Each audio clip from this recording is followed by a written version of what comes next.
بنو اسد وہ لوگ آ گئے. انہوں نے کہا کہ تم اگر اپنی بچی کو روکتے ہو تو روکو, ہمارا بچہ جو بیٹا ہے, جو پوتا ہے یہ سلمہ, اس کو ہمیں دے دو.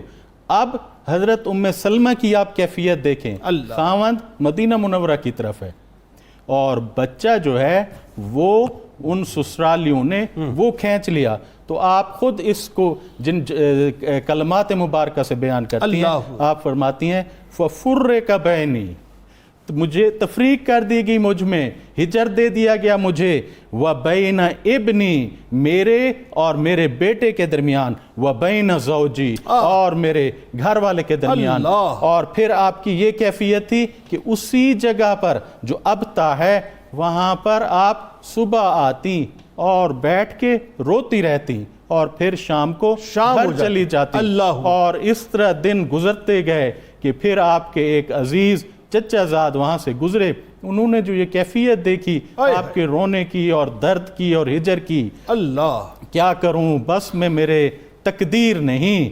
تو پھر انہوں نے جا کر ان کے جو خاندان والے ہیں ان کو جا کے کہا کہ فرقتم بینہا وبین زوجہا وبین ولدہا, کہ تم نے اس کو جدائی ڈال دی اس کے اور اس کے بچوں اور اس کے گھر والے کے درمیان, کیوں اس پر اتنا ظلم کر رہے ہو. تو ان کے جو میکے والے تھے انہوں نے تو اجازت دے دی کہ اچھا یہ چلی جائیں, سواری ہم دے دیتے ہیں, لیکن کوئی ساتھ ان کے جائے گا نہیں. اللہ. تو پھر سسرالیوں نے بھی بچہ انہوں نے بھی دے دیا. ڈاکٹر صاحب ایک کمال بات دیکھیں, بات آپ آگے بڑھائیے, ساتھ ساتھ یہ ضمن ایک سوال ہے.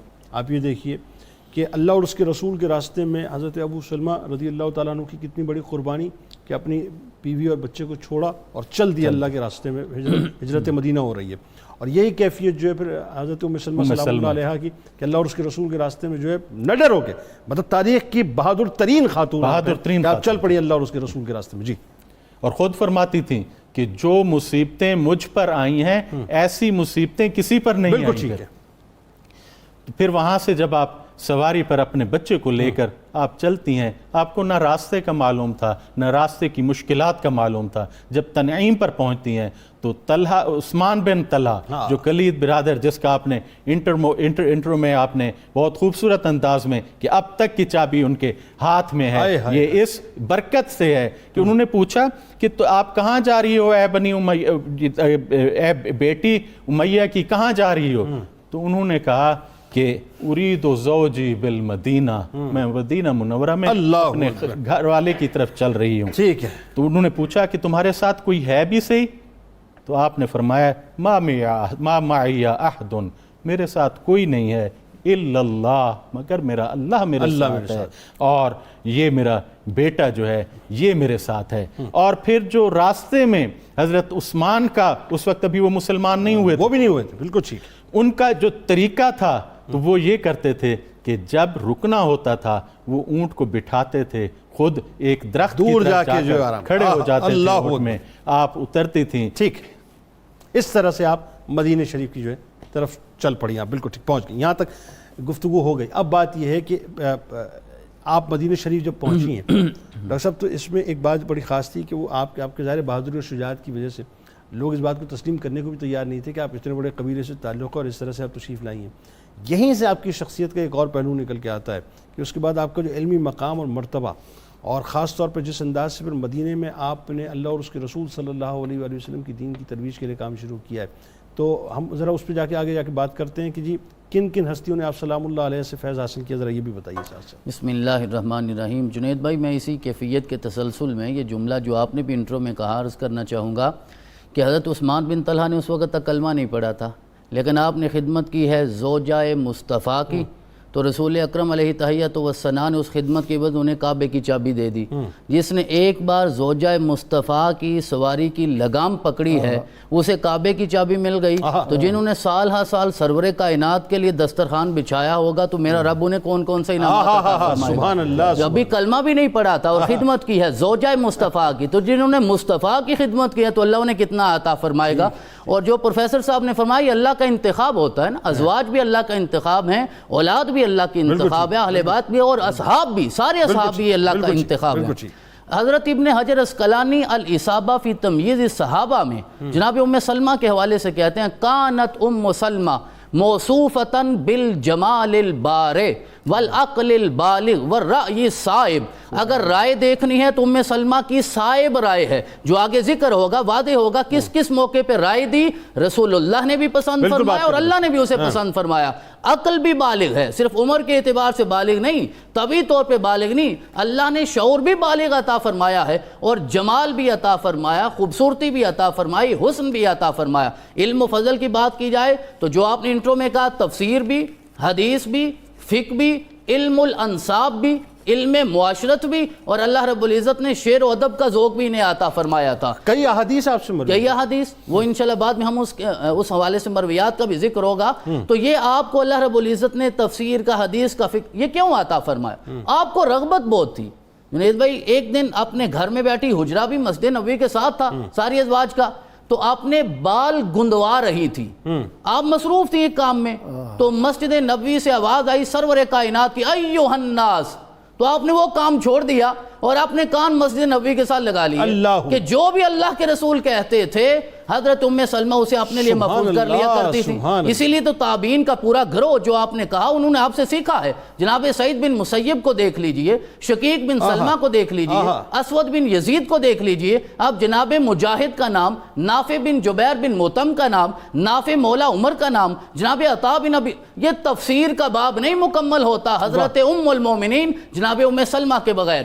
آپ نے کائنات کو اور خاص طور پہ خواتین کو وہ مسائل سمجھائے ہیں جو آپ کے ازواج کے علاوہ کوئی اور سمجھا نہیں سکتا تھا. ایک دن سرور کائنات کی بارگاہ میں، یہ خواتین کے لیے بطور خاص عرض کروں گا، ایک دن سرور کائنات علیہ تحیت و ثنا کی بارگاہ میں عرض کرنے لگی، آقا یہ بتائیے جنت کی حوریں زیادہ افضل ہیں یا یہ کائنات میں جو عورتیں ہیں یہ زیادہ افضل ہیں؟ آقا نے ارشاد فرمایا عورتیں زیادہ افضل ہیں. کہنے لگی آقا وہ کس طرح؟ کہنے لگی یہ نمازیں پڑھتی ہیں، عبادات کرتی ہیں، اپنے خاوند کو خوش رکھتی ہیں، گھر کے کام کرتی ہیں، یہ جو وہ کام کر رہی ہوتی ہیں اللہ انہیں صدقے کا ثواب بھی عطا فرماتا ہے، فرائض کی ادائیگی بھی ہو جاتی ہے. اور جناب جبرائیل علیہ السلام کی زیارت کا شرف بھی انہیں حاصل ہوا ہے حضرت دہیہ کلبی کی صورت میں. جناب دہیہ کلبی، سبحان اللہ، ہاں جی، وہ دہیہ کلبی گفتگو کر رہے تھے تو حضرت ام سلمہ پاس کھڑی تھی.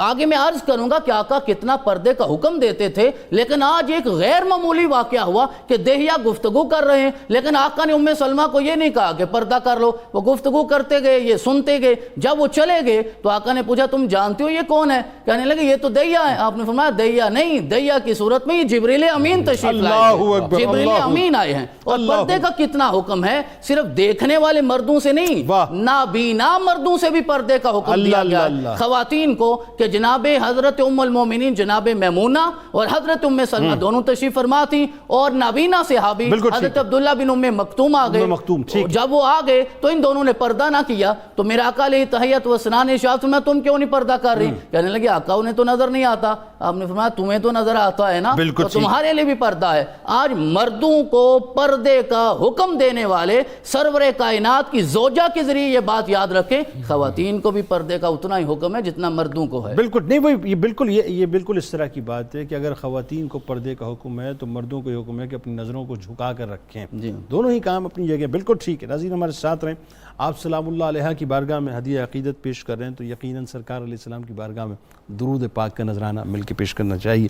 مل کے پیش کرتے ہیں جناب، اور اس کے بعد جب لوٹیں گے اب وہ موقع آئے گا کہ جہاں آپ کو بتائیں گے انشاءاللہ کہ حرم نبوی صلی اللہ علیہ وآلہ وسلم کی زینت آپ سلام اللہ علیہ کیسے بنی. درود پاک.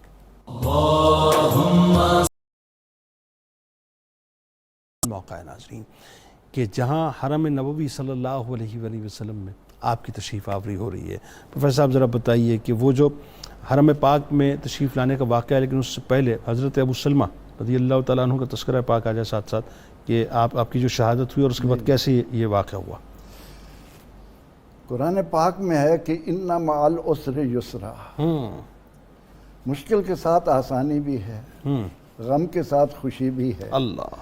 سیدہ حضرت ام سلمہ سلام اللہ علیہ نے اسلام کی عظمت کے لیے جو تکلیفیں برداشت کیں، جن کا اختصار کے ساتھ تذکرہ ہم کر چکے، اللہ تعالیٰ کی طرف سے اب انہیں اس کا اجر دنیا میں کتنا مل رہا ہے، اس نصیبے پر قربان جائیں. قربان جائیں. سیدنا حضرت ابو سلمہ رضی اللہ عنہ اسلام کے سپاہی جہاد کے لیے، اور جنگ احد میں آپ کو ایسے زخم لگے کہ جن کی وجہ سے آپ کے جسم میں ان کے اثرات رہے، اور 4 ہجری کو ایک زخم پھٹا اور اس کی وجہ سے آپ شہادت کے اعلیٰ مقام پر فائز۔ اللہ اکبر۔ حضور نبی اکرم رحمت عالم صلی اللہ تعالی علیہ وسلم جب تشریف لائے تو آپ نے دیکھا کہ ان کی جدائی کی وجہ سے ایک کیفیت ہے۔ آپ صلی اللہ علیہ وسلم نے حضرت ابو سلمہ کا جنازہ پڑھایا۔ یہ بات ہمارے ہائے ہائے۔ حاضرین سامنے ہائے ہائے۔ توجہ سے سنیں۔ ہائے ہائے، کیا عشق والی حضور بات۔ نبی اکرم رحمت عالم صلی اللہ علیہ وسلم نے آج معمول سے ہٹ کر آہا، ابو سلمہ کے جنازے میں 4 تکبیر کی بجائے 9 تکبیریں ہائے ہائے، فرمائیں۔ کیا بات ہے، کیا کہنے۔ ان 9 تکبیرات کو سن کر صحابہ رضی اللہ عنہم کو تعجب ہوا، اور آپ کی خدمت میں یہاں تک کہہ ڈالا کہ یا رسول اللہ صلی اللہ علیہ وسلم کہیں آج آپ سے کوئی صحف تو نہیں ہوا؟ وہاں کہاں صحف ہونا تھا جہاں ما ینطق عن الہوا کے تمغے ہوں۔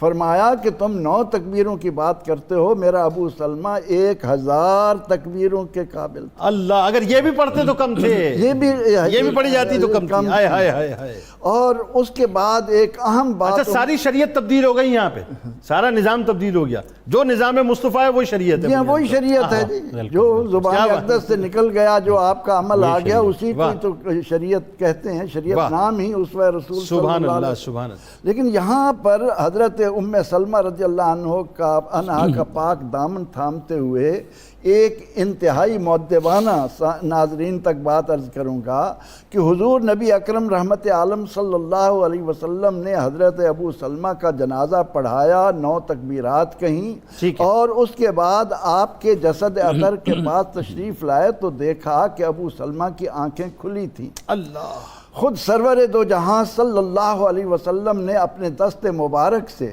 ابو سلمہ کا یہ بھی بخت دیکھیے آہا، کہ دنیا سے جاتے ہوئے بھی جن کو ہاتھ لگنے مس کرنے کو تڑپا کرتے تھے، آج اللہ کے محبوب علیہ السلام کا ہاتھ مبارک ان کی آنکھوں پر پڑا، آپ نے ان کی آنکھیں بند کی اور اس کے بعد دعائے مغفرت کی۔ آپ نے ایک جملہ بھی فرمایا جس کا کم و بیش مفہوم یہ ہے کہ جب انسان کی روح نکلتی ہے تو انسان کی کھلی آنکھوں سے جو ہے وہ دیکھ رہا ہوتا ہے کہ اس کی روح نکل کے جا رہی ہے۔ یہاں پر میں یہ عرض کر رہا ہوں کہ جنازے میں دعا ہو چکی، اس کے بعد آپ صلی اللہ علیہ وسلم نے، یہ مسند امام احمد میں ہے کہ آپ نے دعائے مغفرت فرمائی جنازے کے بعد، اللہ اکبر، اور اس کے بعد آپ نے ام سلمہ کی طرف اشارہ کر کے فرمایا کہ تم گھبراؤ نہیں، بلکہ اللہ تعالیٰ کے حضور ان کلمات کے ساتھ دعا کرتے رہنا کہ اللہ مجھے ان کا نعم البدل عطا کر، بہتر نعم البدل عطا کر، نعم البدل، اس کا بہتر بدلہ عطا فرما۔ اور یہاں پر اسلام کا دنیائے انسانیت پر ایک عظیم احسان ہے کہ معاشرے کے اندر بیوہ ہونے والی عورتوں کو تنہا مت چھوڑو۔ آج جہاں شریعت اجازت دیتی ہے وہاں پر معاشرے کو مقدس اور مطہر رکھنے کے لیے ان باتوں کی طرف آنا چاہیے۔ اچھا، دعا کی قبولیت، بہتر نعم البدل۔ جی، تو پھر جب آپ وضع حمل کے بعد جب عدت پوری ہو گئی تو سیدنا صدیق اکبر رضی اللہ عنہ کی طرف سے بھی پیغام گیا، لیکن آپ نے انکار کر دیا، اور اس کے بعد حضور سید عالم صلی اللہ علیہ وسلم کی طرف سے جب پیغام آیا، اس موقع پر ان کے اندر جو ایک وہ رسول اللہ صلی اللہ علیہ وسلم کی عظمت کا پہلو تھا، عرض کرنے لگی میں کوئی شرمیلی حد سے زیادہ ہوں، اللہ اللہ اللہ، صاحب اولاد ہوں، 2 بیٹے ہیں 2 بیٹیاں ہیں، سلمہ ہے، عمر ہے، زینب ہے، درہ ہے، اور پھر یہ کہ میری عمر زیادہ ہے۔ لیکن حضور نبی اکرم رحمت عالم صلی اللہ علیہ وسلم نے انہیں تسلی کا پیغام دیا، اور اس کے بعد ان کا نصیبہ جاگا کہ اس کا کیا بدل ملا، کہاں اس غم کو اللہ تعالیٰ نے دائمی مسرتوں میں بدل کے رکھا۔ کمال یہ ہے کہ آپ خود فرماتی ہیں، جو میں پڑھ رہا تھا، اور کیا کمال بات ہے کہ فرماتی جب یہ دعا مجھے سکھائی گئی تو میں سوچتی تھی کہ ابو سلمہ رضی اللہ تعالیٰ عنہ سے بہتر کیا نعم البدل ہوگا، لیکن مجھے نہیں پتا تھا کہ اللہ تعالیٰ مجھے سرکار علیہ السلام عطا فرمائیں گے۔ اچھا، یہاں ایک اور بات جو ڈاکٹر صاحب بڑی خاص ہے، اور میں چاہتا ہوں اس موقع پہ، چونکہ خواتین کو جو مقام اور مرتبہ، دیکھیں ایک اوپینین، لیکن وہ صدیوں بلکہ رہتی دنیا تک محیط ہو گیا، وہ ایک اوپینین تھا، وہ صلح حدیبیہ کا موقع تھا، اللہ اور اس کے رسول صلی اللہ علیہ وسلم کی بارگاہ میں آپ کی رائے اتنی مقبول ہو گئی یعنی اصابت رائے کے حوالے سے آپ ایک عظیم الشان مثال جو ہے وہ بن کے سامنے آ گئی. ذرا وہ بتائیے وہ واقعہ کیا ہوا. دونوں باتیں, یہاں پہ آپ کا مقام اور مرتبہ اور یہاں عورتوں کا مقام اور مرتبہ, دونوں جو ہے ایک ساتھ انہینس ہوا ہے. جی بسم اللہ الرحمن الرحیم. جنید بھائی, صلح حدیبیہ میں اس واقعے کے جو حضرت ام سلمہ نے جو رائے دی تھی, اس سے پہلے اس واقعے کے صرف چند نکات کو سمجھنا ضرور ہے. پلیز. کہ جب صلح ہو رہی تھی تو لکھا گیا بسم اللہ الرحمن الرحیم. تو کفار نے کہا جب ہم رحمان اور رحیم ہی نہیں مانتے تو پھر آپ یہ کیوں لکھ رہے ہیں؟ بالکل ٹھیک ہے. تو پھر حضور نے فرمایا اے علی یوں لکھو بسمک اللہم, جس طرح کے کفار کہتے تھے. ٹھیک ہے. حضرت علی نے لکھ دیا. بالکل ٹھیک ہے. پھر جب لکھنے لگے ھذا ما اصطلح علیہ محمد الرسول اللہ صلی اللہ علیہ وسلم, کہ جو یہ صلح حضور انور صلی اللہ علیہ وسلم کر رہے ہیں جس بات پہ, تو انہوں نے کہا جب ہم رسول ہی نہیں مانتے. تو حضور نے فرمایا کہ اے علی امحو, اس کو مٹا دو. تو حضرت علی نے عرض کی یا رسول اللہ صلی اللہ علیہ وسلم میں کس طرح مٹاؤں, میں تو نہیں مٹا سکتا. تو حضور نے فرمایا یہ کاغذ مجھے دو. تو حضور نے اس کو مٹایا اور فرمایا انا محمد ابن عبداللہ, میں محمد ابن عبداللہ ہوں, تو یہی لکھ دو. اللہ. پھر جب وہ لکھا گیا, دو یہ باتیں صحابہ کو بہت مشکل ان کو ہو رہی تھی. مطلب صحابہ کی کیفیت تھی کہ ہم ان کی ساری ٹرمز اینڈ کنڈیشنز کو مان رہے ہیں. تیسری بات جو حضور نے فرمائی, جو انہوں نے کہا کہ اگر کوئی مسلمان کافروں کے ہاں چلا جائے گا قریش میں تو اس کو واپس نہیں کیا جائے گا, لیکن اگر کوئی قریش ادھر آ جائے گا تو اس کو واپس کرنا ہوگا.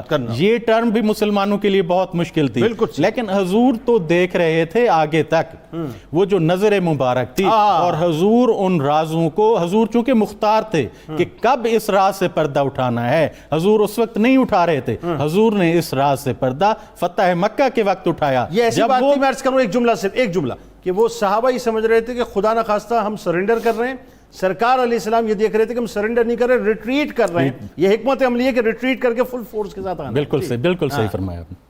تو جب یہ صلح لکھی گئی اور اس پہ دستخط بھی ہو گئے, تو حضور نے فرمایا صلی اللہ علیہ وسلم, کیونکہ صحابہ تو عمرے کے لیے احرام باندھ کے آئے تھے, تو حضور نے فرمایا کہ قربانی کا حضور نے حکم دیا, حلق کا حکم دیا اور احرام کھولنے کا حکم دیا. حضور نے 3 دفعہ فرمایا. صحابہ خاموش عرض کر رہے تھے اور اس عرض پہ وہ بیٹھے رہے کہ یا رسول اللہ صلی اللہ علیہ وسلم ہمیں سمجھ نہیں آ رہی. تو حضور سخت, وہ بھی غم مصطفیٰ تھا, یوں کہیے غم مصطفیٰ تھا. تو حضور تو غضب کی حالت میں خیمے میں, حضرت ام سلمہ کے خیمے میں آئے, اور وہ لکھا ہے کہ فجتجع, حضور لیٹ گئے. تو حضرت ام سلمہ نے عرض کی, حضور کی تکلیف دیکھ کے, حضور کو اداس دیکھ کے عرض کی یا رسول اللہ صلی اللہ علیہ وسلم ما شأنو کا, کیا ہوا آپ کے ساتھ؟ تو حضور نے فرمایا کہ یا عجباً یا ام سلمہ, عجیب بات ہے ام سلمہ, اللہ ترینا, کیا تو نہیں دیکھتی کہ الی الناس, ان لوگوں کی طرف, کہ امرہم, میں ان کو حکم کرتا ہوں اور یہ اس حکم کو قبول نہیں کر رہے. پھر آپ نے فرمایا کہ ہم یسمعون کلامی, یہ میری بات کو سن رہے ہیں, وینظرون وجہی, اور میرے چہرے کو دیکھ رہے ہیں, لیکن میری بات پہ عمل نہیں کر رہے, خاموش بیٹھے ہیں.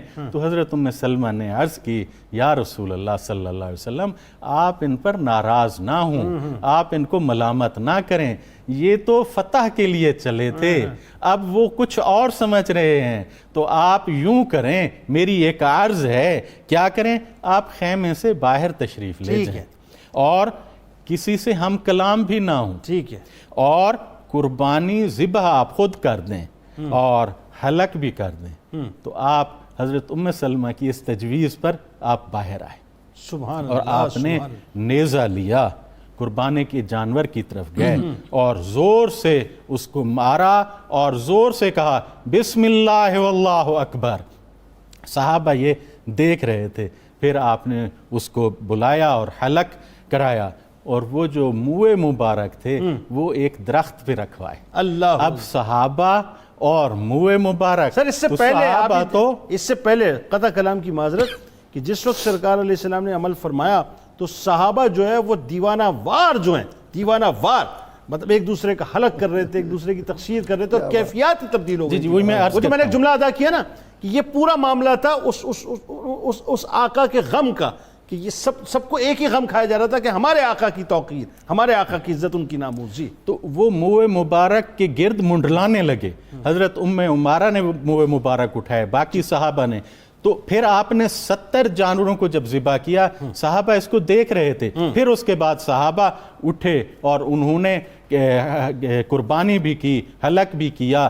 تو میں یہاں پہ یہ عرض کرنا چاہوں گا کہ حضرت ام سلمہ دیکھ رہی تھیں ایک بات کو کہ اللہ تبارک و تعالیٰ فرما رہا ہے کہ یا ایھا الذین آمنو، اے ایمان والو، اطیعوا اللہ و اطیعوا الرسول. یہاں پر ایمان والوں کو مخاطب کیا گیا ہے، اور ان ایمان والوں کو وہ جو ضروری محبت ہے کہ لا یؤمن احدکم، بالکل وہ تو تھی. اب اللہ تعالیٰ جو یہ فرما رہا ہے قل ان کنتم تحبون اللہ، اگر تم محبت کرتے ہو پھر کیا کرو، فاتبعونی. تو حضرت ام سلمہ یہ دیکھ رہی تھی کہ جب حضور خود کریں گے تو یہ صحابہ شمع رسالت کے پروانے جو ہے وہی کام پروانے اتباع شروع. بالکل ٹھیک ہے. یہ جو رائے ظاہر ہے حضرت ام سلمہ سلام اللہ علیہ کی یہ رہتی دنیا تک ایک ضرب المثل ہے. آخر میں جو مرویات ہیں آپ نے جو روایتیں کی ہیں وہ بڑی اہم ہیں، اور ظاہر ہے آپ اگر احادیث کی روایتوں کے باب سے آپ کو نکالا جائے تو وہ باب مکمل ہی نہیں ہوتا. فرمائیے. جنید بھائی، حضرت ام المومنین کی 378 مرویات ہیں، جن میں 13 روایات جو ہے نا متفق علیہ ہیں، ٹھیک ہے، یعنی جن کو امام بخاری نے بھی ذکر کیا اور امام مسلم نے بھی کیا. ٹھیک ہے. اور 3 روایات وہ ہیں جن میں امام بخاری جو ہے نا منفرد ہیں، یعنی جن کو صرف امام بخاری نے ذکر فرمایا. درست. فقہی اعتبار سے اگر ہم دیکھیں تو ایک روایت ہمیں ملتی ہے کہ حضرت ابن عباس اور ایک اور صحابی تھے جن کا نام ہے ابو سلمہ بن عبد الرحمن، ان کے درمیان ایک فقہی اختلاف ہو گیا، اور اختلاف یہ ہوا کہ ایک عورت کو طلاق بھی ہوئی تھی اور اس نے بچے کو بھی جنم دیا. سوال یہ پیدا ہو کہ اب عدت کیا ہوگی، کیا طلاق کی عدت گزارنی ہے یا وضع حمل ہے، کیونکہ وہ فوراً ہی وضع حمل ہو گیا تھا.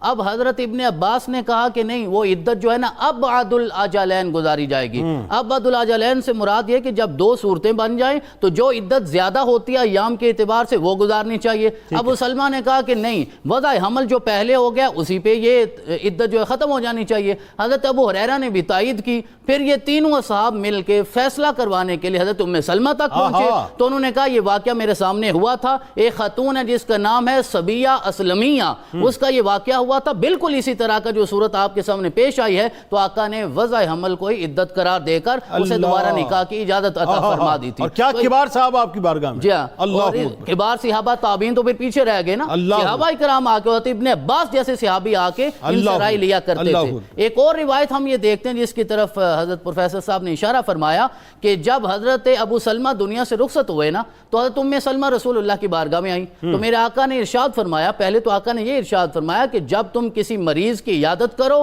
یا کسی میت کے پاس چلے جاؤ تو وہاں کھڑے ہو کے خیر کا جملہ بولا کرو. مریض کی عیادت کرنے جاؤ تو اسے کوئی ایسا آئینہ نہ دکھایا کرو کہ وہ ویسے ہی ختم ہو جائے، بلکہ خیر بولا کرو. کیوں؟ جو تم بولو گے ملائکہ اس پر ہی آمین کہتے ہیں. تو آقا بتایا کہ ابو سلمہ تو رخصت ہو گئے. میرے آقا نے ارشاد فرمایا یوں کہو اللہم اغفر لی والا ہو، کہ اللہ مجھے بھی معاف فرمائے اور انہیں بھی معاف فرمائے. اللہم عاقبنی منہ عقبہ حسنتاً، اور اللہ تعالیٰ مجھے ان کا نعم البدل عطا فرمائے، ان سے بہتر بدل عطا فرمائے. جنید بھائی یہ مسئلہ بھی ہمیں سمجھنا ہے، حضرت ام سلمہ کے ذریعے سمجھنا ہے. اگر انسان کو بحیثیت مسلمان، کیونکہ تعدد ازدواج کی اجازت ہے شریعت میں، اگر ایسی کوئی صورت بن جائے، ازدواج کثرت سے ہو جائیں، تعدد ہو جائے، تو اس صورت میں ہمیں کیا کرنا ہے؟ تقسیم کو برابر رکھنا ہے. آقا نے حضرت ام سلمہ سے جب نکاح کیا 3 راتیں وہاں گزاری. آقا نے ارشاد فرمایا اگر تم چاہو تو میں 7 راتیں گزار لوں. تو وہ بولنے لگی تو آقا نے فرمایا یہ یاد رکھنا اگر 7 یہاں گزاروں گا تو پھر سب کے پاس میں نے 7 گزارنی ہے. تو یہ 7 راتوں کی جو تقسیم ہے وہ 1 رات ہو، 2 ہوں، 3 ہوں، جب تک یہ عدل نہ ہو سکے تو شریعت نے شرائط کے ساتھ تعدد کی اجازت دی ہے. ہمیں اسے لازم نہیں سمجھ لینا چاہیے کہ سنت پہ ضرور عمل کرنا ہے. اور یہ روایتیں مبارکہ بہت اہم ہے سمجھنے کے لیے کہ حضرت ام المومنین ام سلمہ کے جہاں اتنے فضائل ہیں، کمالات ہیں، اوصاف ہیں، علم کے اعتبار سے اور اصابت رائے کے اعتبار سے، آپ کے اندر جو حب اہل بیت کا جذبہ تھا وہ بھی بڑا نمایاں تھا، وہ بڑا نمایاں جذبہ تھا۔ حضرت عبداللہ بن عبد الرحمن یہ روایت کرتے ہیں، وہ روایت کس سے کرتے ہیں؟ وہ حضرت مصاور حمیری سے روایت کرتے ہیں، وہ اپنی ماں سے روایت کرتے ہیں۔ انہوں نے حضرت ام سلمہ کو یہ کہتے ہوئے سنا، کہتے ہیں قالت سمیتو ام سلمہ تقول، ام سلمہ یہ کہہ رہی تھی کہ ام سلمہ نے رسول اللہ کو علی کو یہ کہتے ہوئے سنا ہے کہ علی تیرے ساتھ محبت مومن کرتا ہے اور جو تیرے ساتھ محبت نہیں کرتا وہ منافق ہوتا ہے۔ تو یہ روایت ام المومنین کے ذریعے ہم تک پہنچی۔ اور بالکل آخری بات یہ ہے کہ ام المومنین خود ارشاد فرماتی ہیں کہ یہ بھی میرا اعزاز ہے کہ آقا میرے گھر میں تھے تو یہ آیات نازل ہوئیں، وَقَرْنَ فِي بُيُوتِكُنَّ وَلَا تَبَرَّجْنَ تَبَرُّجَ الْجَاهِلِيَّةِ وَأَقِمْنَ الصَّلَاةَ وَآتِينَ الزَّكَاةَ وَأَطِيعْنَ اللَّهَ وَرَسُولَهُ إِنَّمَا يُرِيدُ اللَّهُ لِيُذْهِبَ عَنكُمُ الرِّجْسَ أَهْلَ الْبَيْتِ وَيُطَهِّرَكُمْ تَطْهِيرًا۔ کہتے ہیں یہ آیت نازل ہوئی، آیت نازل ہونے کے بعد آقا نے کہا حسن کو بلاؤ، حسین کو بلاؤ، علی کو بلاؤ، فاطمہ کو بلاؤ، اور پھر اپنی چادر میں داخل کر لیا۔ تو میں نے کہا آقا میں اہل بیت میں سے نہیں ہوں۔ آقا نے فرمایا تم بھی تو اہل بیت میں سے ہو۔ آقا نے یہ اعزاز عطا فرمایا۔ آخری وجدان کا ایک جملہ، جس طرح آپ نے وجدان سے آغاز کیا تھا، میرا دل یہ کہتا ہے جس گھر میں یہ آیت نازل ہوئی ہے جو اہل بیت کی تطہیر کی آیت ہے، وہی ہستی اس لائق تھی کہ اسے خاک کربلا بھی عطا کی جائے۔ اللہ کیا اچھی بات ہے، بہت شکریہ آپ تینوں آباد